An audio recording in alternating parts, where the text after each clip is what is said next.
Hey, everybody. Happy Bob Day. Happy Bob Day. It's Friday, so that means it's time for the Bobcast. Woo, woo, woo. I'm DVB. And I'm Bob. And today we got a couple of news stories, but before we do any of that, where are we going after the show? After the show. What we do here? We go Same on thing whatnot. every week. Is the audio good? The audio's good. That's Okay. what I was waiting for, and Okay, the delay came through. Right. So well, anyway, we're good. after the show, we're going to be here until about 6:30, or I'm sorry, 7 o'clock. Be here Then till we're going to Whatnot, where you can get $15 in credit if you use our invite link. Yeah, you can get all kinds of Pokemon and whatnot. Yeah, you know what we do over there? We do sealed auctions. So we got Chaos Rising. We're going to be opening it on stream where you guys bid, you get the pack, and then you could win more prizes through our Battleship game. And we give out a lot of prizes. We do give out a lot of prizes. A lot of prizes. Top prize is, it comes out to 10 packs for the top prize. But there's plenty of smaller prizes. There's 7-pack prizes, 4-pack prizes, 4-pack, 3-pack, 1-pack. Yeah, so it's rip or ship. You bid on the pack. We open the pack. If you get an EX or better, bam, you get to fire at our To Battleship. play Battleship, we'll be wearing pirate costumes. It's a good time. You definitely want to check it out. Yeah. So that's what we do after this. But what do we do during this? Talk about That is the Pokemon question of the day now, isn't it? Yeah. So we got a couple of news stories to talk about here. The most important, well, the biggest one, let me kind of put it on screen so everybody can see. If that works. Doesn't look like it's working. There we go. Hey. So PSA is pausing a lot of their tiers. Yeah, the lower tier. The lower tiers. And they're getting too much stuff, and they said no more. Now, this is insane. Yeah, it is. The company is a grading company. Instead of trying to boost their staffing, boost their ability to get this stuff done, instead they're saying, don't send us any more things for us to do. Like, is that insane? Yeah, so it's going to value bulk, value plus, and value max. Anything with the word value on it. Yeah, they're like the junk cards. Hey, Tebow, welcome in. Welcome in. What's how we going on? doing? I know you're sticking around to see if you're getting that Froakie. Today has the largest number of entrants we've ever had at a record-breaking 7 entrants. Ooh. I know, go figure.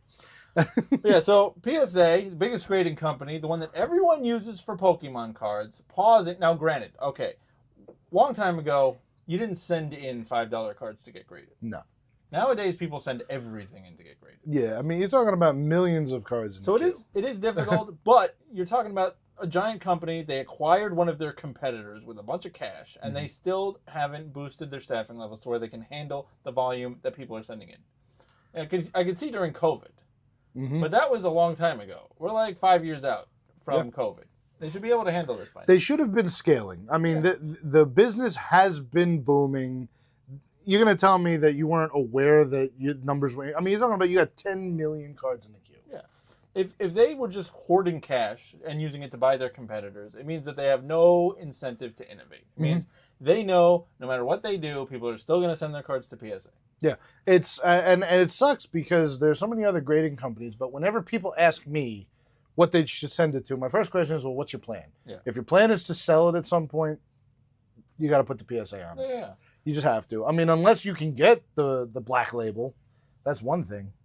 But 50% compared to last year? Yeah, no, like, it's just not enough. You're talking about the levels weren't high enough since COVID. They have not had enough people to get this done. They have not innovated their process. They have not boosted their staffing. They just can't handle the volume. And now they're just deciding not to do their own business. yeah, I actually, one of my jobs is in Jersey City, New Jersey, where there is a PSA physical location. And I saw that they are hiring graders over there. And I was like, I mean, it's a full-time job, too. It's not even, like, pretty competitive. I mean, I think it said starting pay was 25 to 30, which means 25. But It means they can't find people. means they can't find it. Exactly.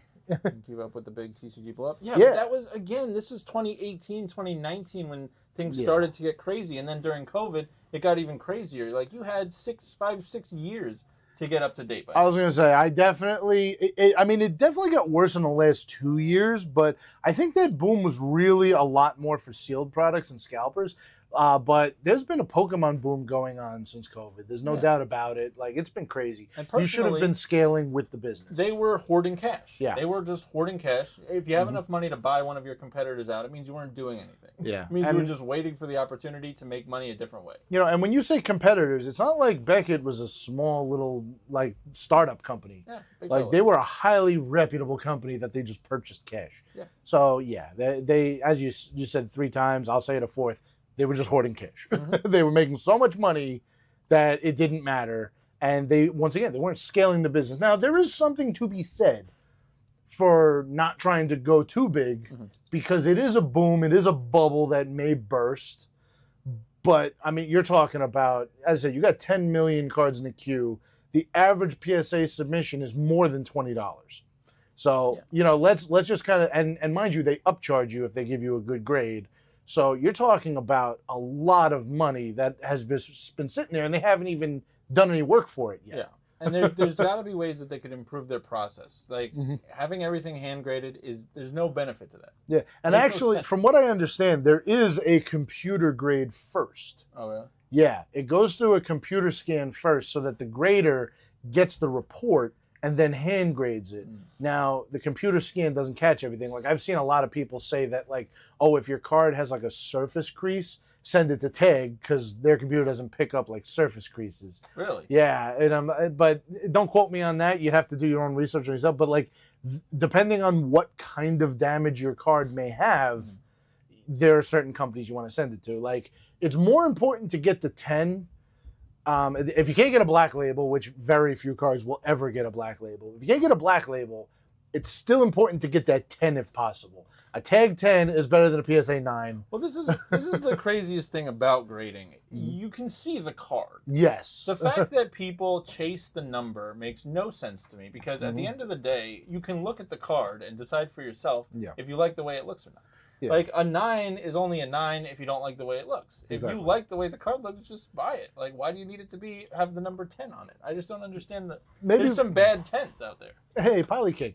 Yeah, there may come a day. I may actually, just for fun, I may scan in my PSA 9 Charizards and just kind of see, like, because when I sent them in, I thought they were going to 10.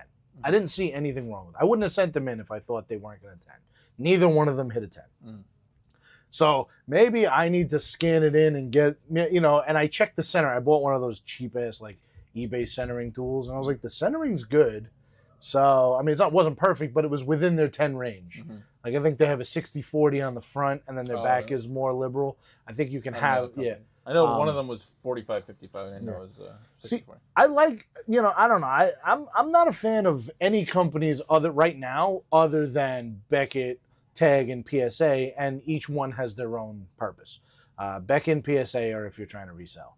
I think Tag is arguably just, it's just an objective grade, and I like the fact that they rank it. It's like, oh, you have a Tag 10, but you can find out if your Tag 10 is the best Tag 10. Yeah. And it's updated every time. Isn't it out of like 1,000 points or something? Yeah. So you get like a 985 or whatever and be like, and every time a 10 comes in, it just gets put into the ranking system. So, you know, there's probably a handful of people out there who every week check to see if their Tag 10 is still the number one Tag 10. Every week, probably every day. They probably have a freaking, like, feed that comes into their phone if anything gets added to just the an algorithm.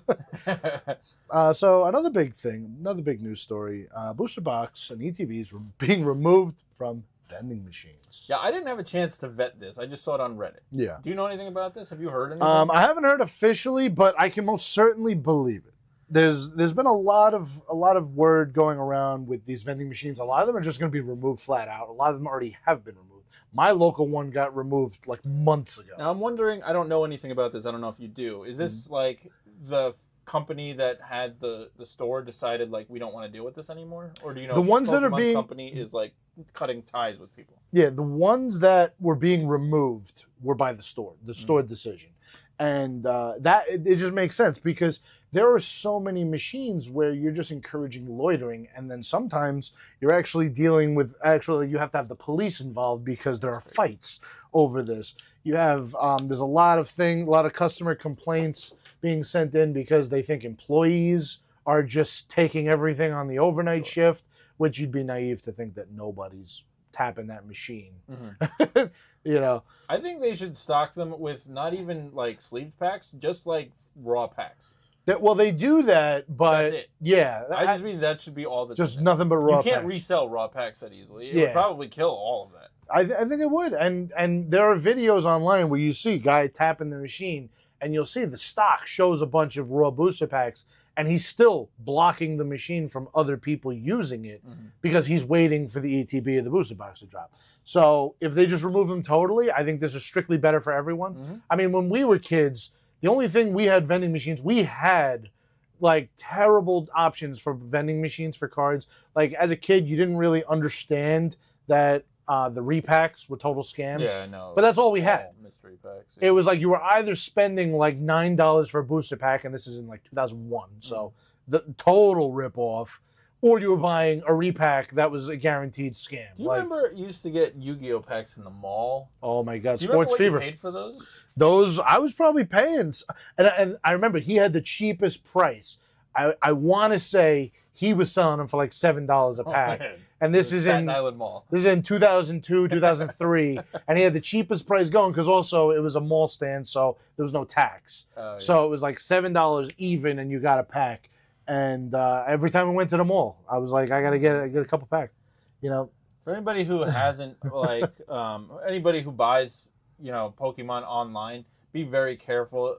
Somebody just said about the Amazon repacks. yeah. Like, you can buy a booster box, and it's not going to have anything in it except for whatever junk somebody throws in it. I think one of the most dangerous things going on right now is the Temu boxes, where there are people, like I get spam messages all day long on the Instagram, on the TikTok of these people trying to sell booster boxes, and you look at it, it's like, oh, these prices look pretty good. And because of that, I will not even click the link because I'm like, it's either a total scam or it's Temu, which essentially is a scam.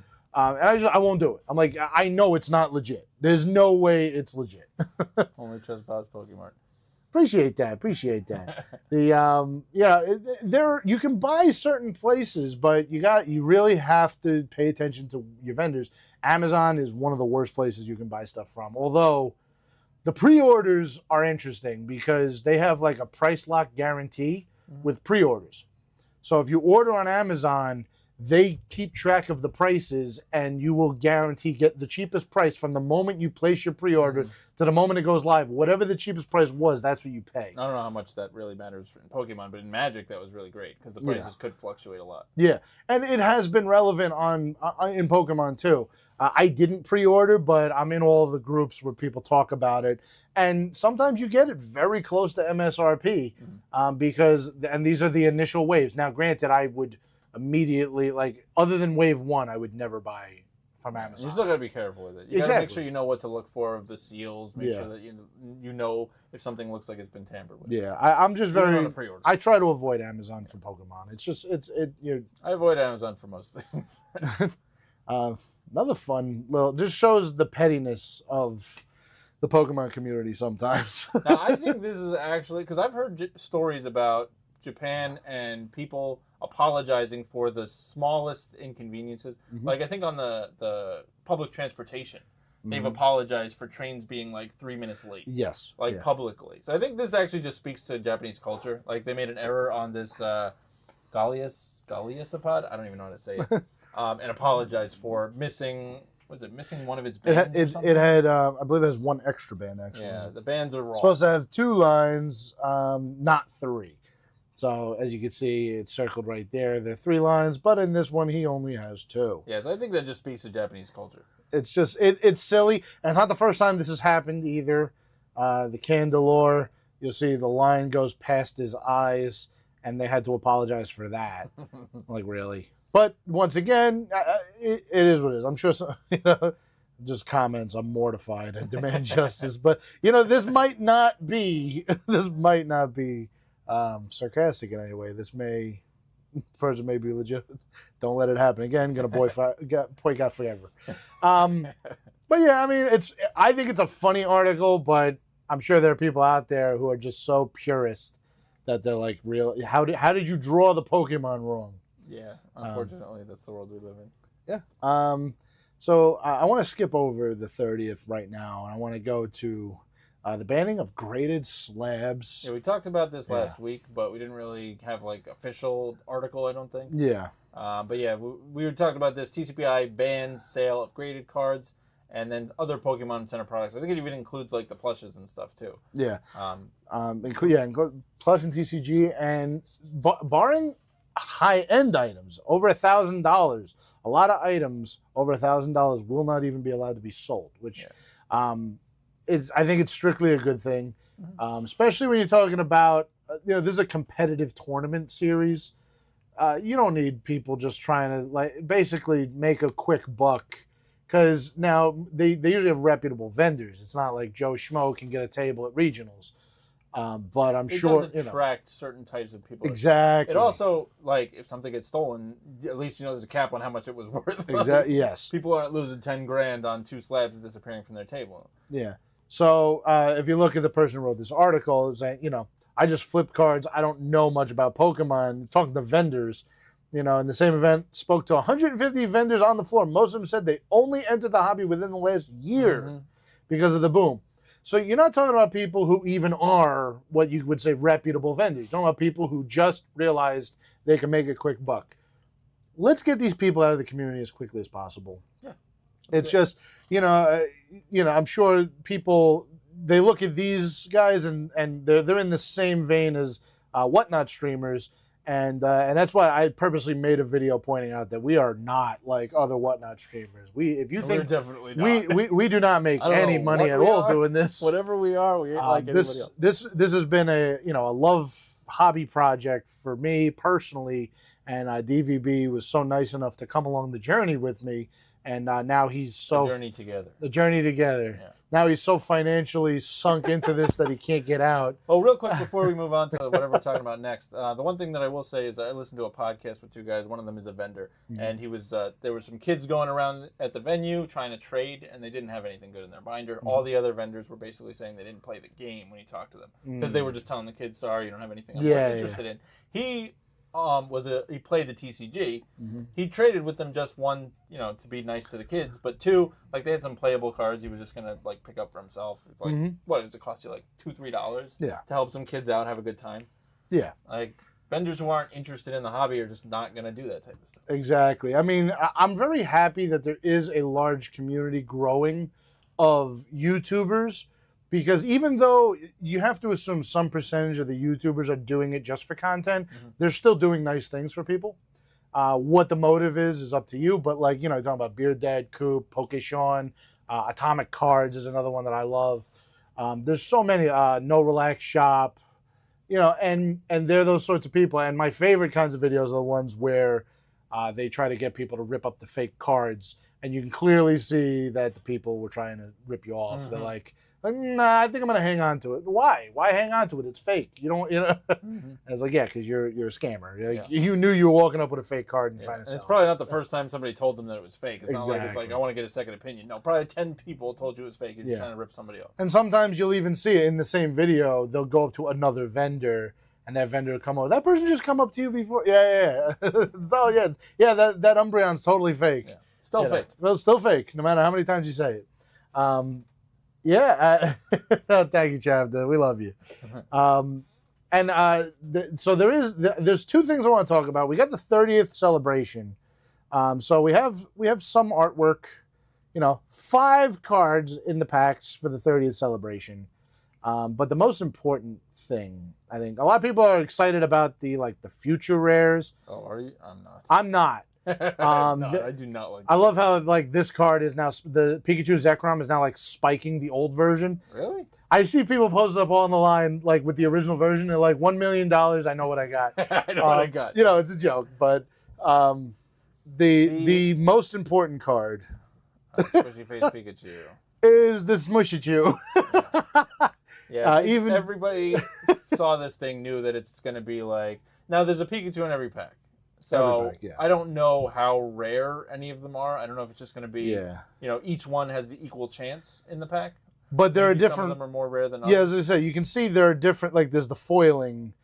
So you're going to have the Smushy Chew. This one probably won't be super expensive, but then the one with the foiling. I really hope not. Like, I hope that it's not like a rare version that you only get once in a while. I'm also just going to say good luck even getting your hands on this set. Like, you know, you're talking about a lot of futuristic Mew, because I don't know what's going on here. Like, I don't get it.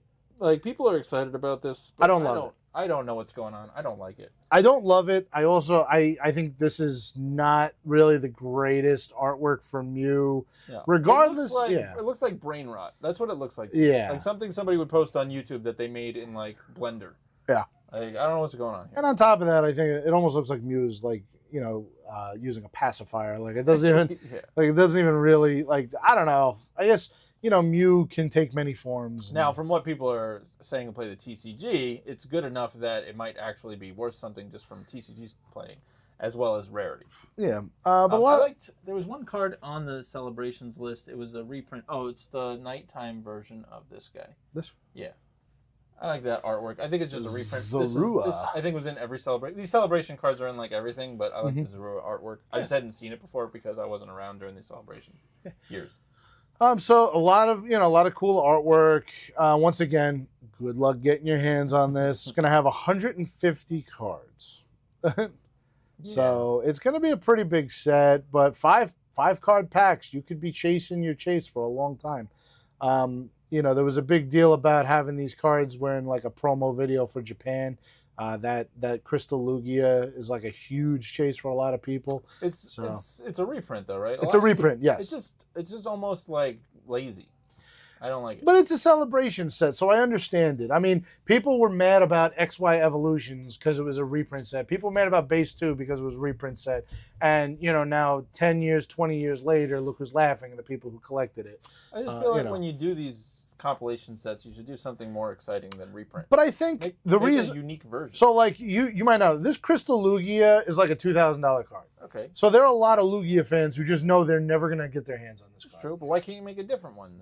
But they want this 30th anniversary Lugia. But now they can at least have like the Crystal Lugia. It just has the stamp on it. It's still gonna be $2,000. Yes, because you're not gonna be able to open it. It doesn't change anything except it makes Pokemon Company more money.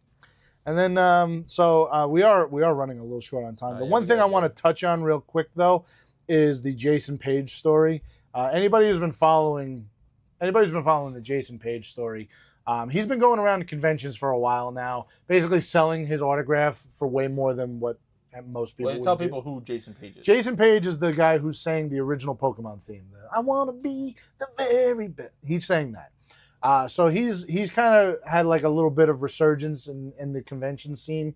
But he'll go around to vendors with like a stack of cards and they'll be like, oh, I'm selling, you know, my signature for $50 and my full name signature for $100 and all that.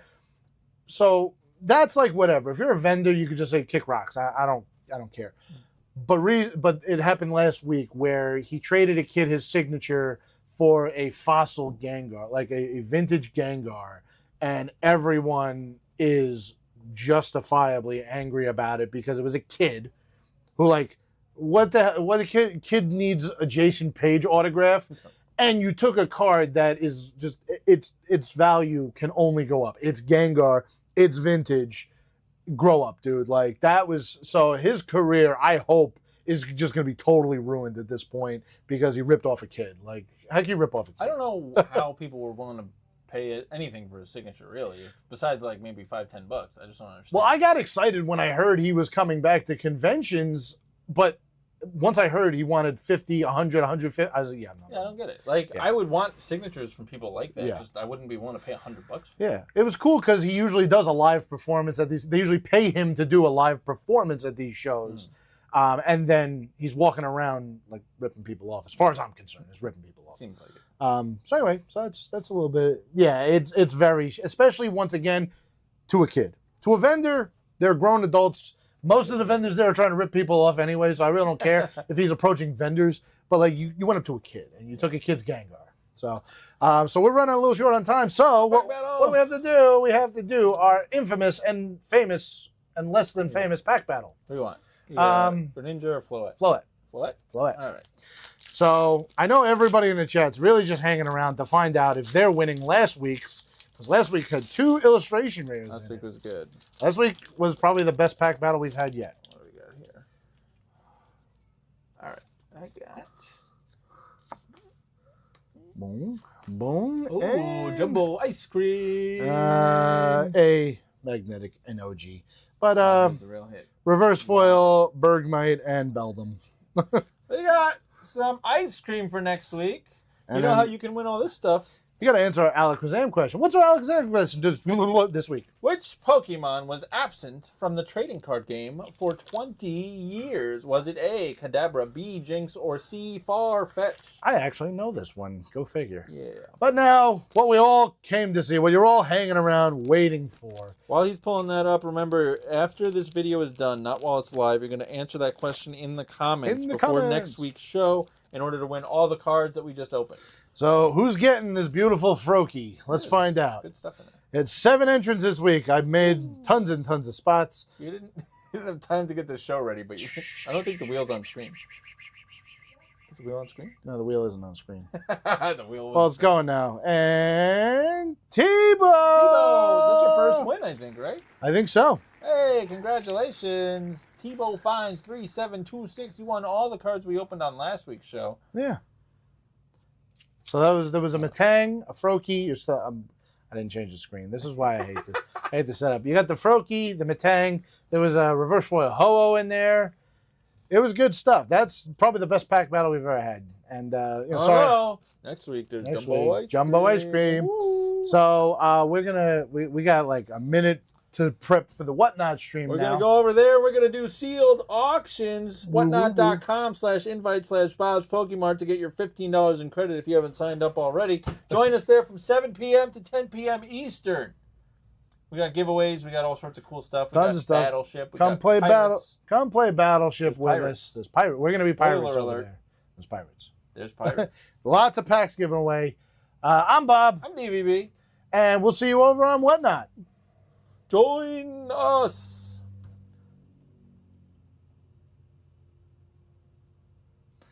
All right, I gotta. At least